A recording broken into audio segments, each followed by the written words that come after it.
Hello and welcome along to a very special interview from the Honest Football Podcast. Something a little bit different this week as we speak to Greg Jackson from the band Glass Ankle about their new single Super Silkmen. Of course in reference to Macclesfield Town, who were recently expelled from the National League pyramids. Greg talks to us about where the idea for the song came, as all the proceeds go to the Silkmen Supporters Trust as Macclesfield look to rebuild with their new club. He also talks to us about his love for Macclesfield and football, and we can't thank him enough for giving up his time to talk to us. You can find all the links and information to the single down in the description below, as well as up in the eye above. But a big thanks again to Greg for coming on. If you do enjoy the interview, please put a thumbs up on it. Subscribe for regular content from the Honest Football Podcast. Thank you for watching as always, and we hope you enjoy the interview. And I'm delighted to say that Greg joins us now. Greg, thank you for obviously taking the time to talk to us. And it's basically the first time I've been able to fuse two of my favourite things, which is football and music. So I appreciate you obviously taking the time to chat to us today. Thanks very much for having me. It's a pleasure. So obviously we'll talk about Macclesfield Town and everything that goes with the song that you've written about, which mentioned Matthew Tipton, actually, who's a friend of ours who, we interviewed a few months ago. But what we always do with everyone who, exactly, he's a cool person. Just take us back to that beginning, really, of how you sort of fell in love with the club and, where this, I suppose, the genesis of this song in a weird way came from, if that makes sense. Yeah, I mean, I've very early memories of going to the Moss Rose sort of before we were ever in the league. I think it was around the time that we won the conference, but weren't allowed to go up because our ground wasn't in a fit state, really. But yeah, back then it was very much non-league feel. You could walk around the whole ground, change your view at any time in the match. So that was my first memories. And then my dad started taking me to Mac because I was brought up a United fan. A lot of my family are from Manchester and I was born there. So that was sort of the first port of call in terms of who to support. But it's just so expensive that my dad started taking me to Mac. And then I was a ball boy at one point. And the club used to have a good community. They would reach out to the community. And I remember Gil Prescott, who was Sammy McElroy's right-hand man, he'd come to our primary school and do a few training sessions and stuff. But yeah, back then, Steve Wood, Phil Power, they were the idols. And just the magic of getting in the league, going up sort of back-to-back seasons and playing City sort of towards the late 90s. I was pretty spoiled at that point because United were doing very well at the same time. So yeah, that's where the love came from. And then ever since then, I've kind of been hooked and I've been a regular with going to matches with my dad and mates and stuff. So yeah, I was absolutely devastated when it were sort of September, October last year, when everything was just so doom and gloom and looked like they're going to be extinct. So, and that was kind of where the song kind of came from. Yeah, I was just going to say, I think that's what I love about the song that you've written, which we'll talk about in a second. But it's just that, it's very reminiscent. But I think being a lower league football fan, regardless of whichever club you follow, I suppose to put it on the other side of it, if you support a bigger club, you don't necessarily understand what it's like you say, to go all the way to the heights of maybe getting to, the old Division 2, but then where you come from, but then to obviously end up where you are. And I think it's exciting, but obviously it's also nerve-wracking, isn't it? No season is ever safe for you in any club in that sort of situation. There's never been much money at Mac. There's a lot of competition when it comes to teams you can support in the area in the Northwest. So the writing was kind of on the wall, but even so, it was no less painful. Just really hard to describe. That feeling of your club. Well, basically, they didn't exist. I remember wearing, like, the day that it was announced they were wound up. I wore this shirt to work, and it's like, well, maybe I'm sort of going against company policy here, but technically it's not a football shirt anymore. It was just such a weird feeling. Colleagues talking about the season starting, and there I was just like, well, I don't have a footy team anymore. No. And it was just, I was absolutely devastated, and just started thinking about going to watch matches at the Moss Rose and what it meant to be a Mac fan. And just with it all being, with lockdown at the same time, it was all these feelings were kind of amplified. And I just kind of, this song, it was one of the quickest songs I've ever written, to be honest. Really? It just sort of just came out but back then it was called Save Our Silkmen because there was no owner. I think there was like a deadline looming where we had to get an owner in place or somebody to buy the club in time. Otherwise, the National League were going to chuck us out. And that happened sort of 4 days before the start of the season. So, yeah, tough times. Yeah. Like well, my memory of it, when we did a few podcasts on it, obviously last year, but it just seemed to take so long from the period of when, you know, it was announced obviously what was going on financially to then when eventually, unfortunately, the club was then, you know, just non-existent again.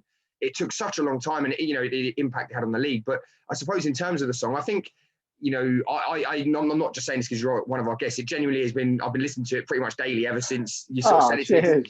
No, it's such a good song. But I think it's not just about the music. I enjoy the musical side of it, but it's actually, you can see it's from the heart, if that makes sense. And I don't want to put words in your mouth, but you mentioned it's one of the quickest songs to write. Did you have to try and convince everyone else in the band to get on board with it, or were they just as keen to sort of do it with you, if that makes sense? Well, I'm the biggest Mac fan, but Danny as well. He grew up in Congleton down the road, but his dad used to take him to Mac matches.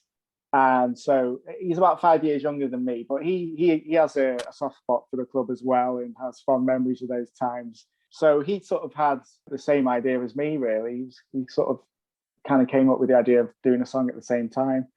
And I don't think the others in the band weren't too fussed, you know. Joel's, I've been to a match with Joel as well. He's a City fan, but, you know, he's not anti-Mac in any way. I couldn't convince him to be part of the video, which is fair enough, you know. He didn't want to sort of nail the Mac colours to his mask, really, but, you know, fair enough. But yeah, so no, it was kind of me and Danny came up with the idea, and then it was kind of hard to get together to do something mutually. So I ended up doing most of it myself.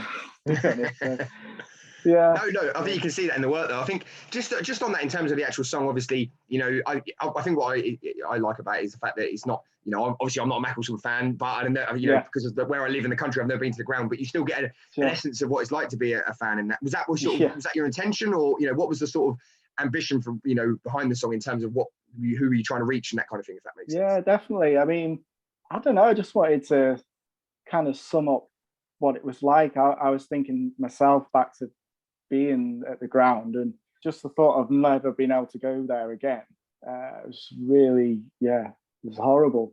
So I just started thinking about, you know, standing in the London Road stand, which me and my dad, that's our end, although my dad's getting on a little bit now, so we have in past seasons sort of started going in the more comfortable seats on the opposite side of the, but yeah, historically we've been London Road end fans.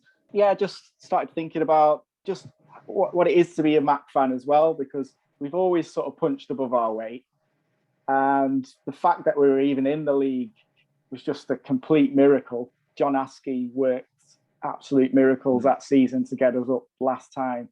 Hardly any budget, all of the players, you know, on 1 year contracts, and probably being paid pro rata as well, you know, not being paid during the summers, having to find other work, you know, in those summer months. So yeah, it was an absolute miracle, because I remember at the start of that season there was only like 4 players from the previous season that we kept hold of. Everyone else had gone to other places. So there was that, always punching above our weight, and against all odds has kind of become like a motto for the club ever since Effie Sodji played for us back in the day with his bandana. That was the motto on his bandana. And yeah, it just kind of summed the club up really, and become a bit of a motto for the whole club. Just kind of always punching above our weight. And yeah, it's like I said, it just kind of came out very naturally, or all of the lyrics and stuff. So yeah, I was quite chuffed with it in the end. And I suppose I wanted to reach out to fellow fans who are feeling the same as me. They can find some comfort in it, or whether it would help to kind of be a call to arms in a way, and rally together and get behind the Silkmen Supporters Trust, who at the time were looking at options to start a Phoenix club using the Supporters Trust funds, because we didn't have an owner in place, and the ground was council owned, and there was all sorts of rumours of it being turned into a cinema or some sort of leisure facility. Yeah, so it was very much in dire straits at that point. bad pun here, but no Dire Straits influence on the song, in terms of the artists. But yeah. I just wanted to sort of touch on then, obviously you mentioned about the sort of future and that sort of does come across. But before we talk about that, obviously you mentioned a lot of players from the past, one of them being Matthew Tipton, who we mentioned earlier.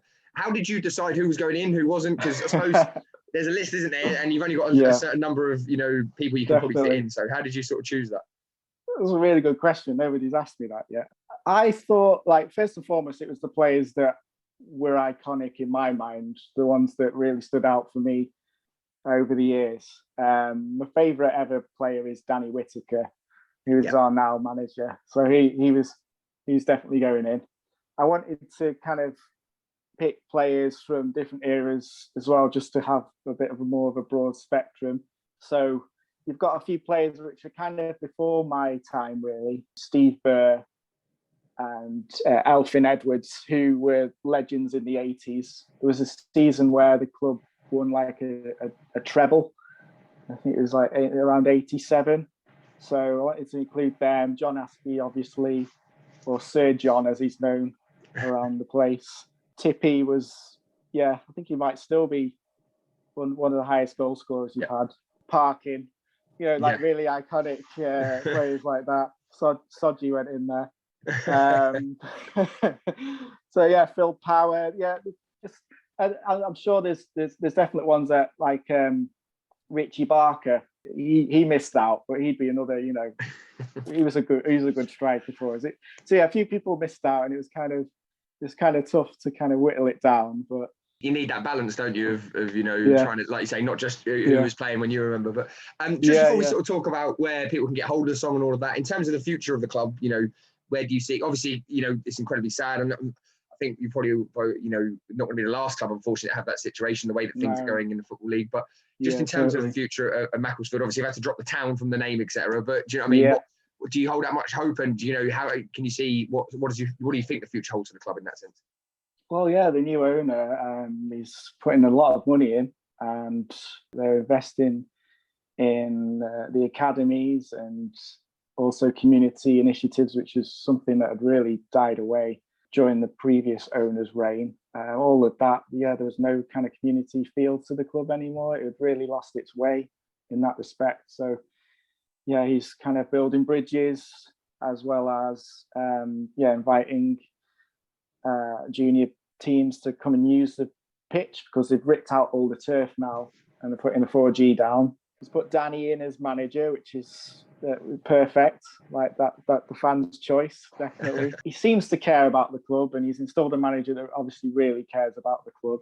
They're making all the right noises. Even Robbie Savage is, he's doing his bit as well. So I'm just happy that the club still exists, really. It's great. And we'll be starting probably in the 10th tier, although I don't think that's been confirmed yet, but it looks likely to be the Northwest Counties League. I don't know. I think we just enjoy the journey back. It's going to be good fun, and I'll enjoy some local away days. It'll be too far to travel, at least. So. That's true. I suppose at least on the flip side of it, you'd have to travel down to Torquay or something like that on a Tuesday night. So, but I think from our perspective, it's great that by the sounds of it, the club's in sustainable hands this time, which is a massive difference. But just in terms of your sort of band and not just the song, because it is a cracking song, but I've listened to a lot of your music, and genuinely, I'm not just saying this as a reason to get you on, but I've really enjoyed it. So if people want to keep up to date with what's sort of going on in terms of not just the song, obviously this is really important, because I think it's good to raise the awareness of what's happened to the club, but also just other music. Where would they find that, and what's the best sort of way of sure. You can find Glass Ankle songs in all the usual places, really. Spotify, Apple Music, iTunes, Bandcamp, Deezer, all the usual places. And we've got a few kind of rarer stuff that hasn't been sort of official releases on SoundCloud as well. If you feel like you've exhausted all of the songs on those other platforms, there's a few more little bits and bobs and remixes to be found on SoundCloud as well. So, and a lot of the stuff on there is free downloads. So, fantastic!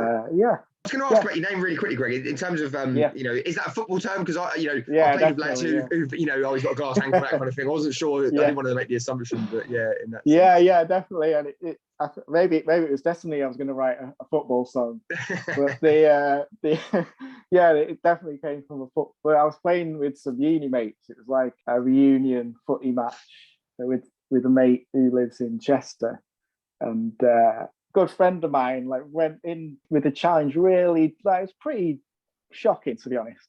But I twisted my ankle, and he just sort of turned around and was like, "Oh, you got a glass ankle, you have." And I was like, "Oh, yeah, that's a fair point." But also, that might be a good band name. So yeah, I just sort of went with it. No, brilliant. Greg, just before we finish, and it's something we do with every guest, whether they're, you know, played international football or just a fan, but just wanted to talk really, you know, as a quick fire question, your favourite ever game as a Macclesfield fan. So if you had to choose one, can open it up every now and then and just relive it, which one would it be? The one that's just sprung to mind was a fairly recent one where we played Crewe the season before last. And we were, I think Sol was in charge at that point. And yeah, we needed all the points that we could get. And we were playing Crewe at home, and they kept scoring, but we'd always sort of answer them with another goal. And it got to like 3-2 with like injury time. And we somehow nicked a goal at the end. And it was just amazing. The whole place erupted. Yeah, it was 3-3 draw in the end. It was an amazing game. Yeah, there was also a bit of drama going on because the Crewe fans, a few of them, sort of ran onto the pitch with the flares and stuff. And it was kind of funny to watch. They sort of ran on and sort of went up to a load of Mac fans on the other side, but just kind of stopped there. With, you know, nothing happened. Just sort of started shouting at each other. That's about as rowdy as it gets, I suppose, in Cheshire. But, I was about to say, you wouldn't, in that sort of part of the world, I suppose you wouldn't expect anything less. But Greg, do you know what? I genuinely really appreciate you sort of talking to us about that, and it's fantastic. And I'm not just saying it. You know, it not only is it a cracking song, it's for a great it raises a great cause in terms of awareness, and you know, always supporting new music and that kind of stuff. So, you know, I can't implore people enough to at the very least listen to it, if not download it, etc. So I just really appreciate you taking the time to talk to us this evening. You know, I appreciate work and stuff like that. It's not been easy. So no worries. Thank you very much for having me. It's been great. Yeah.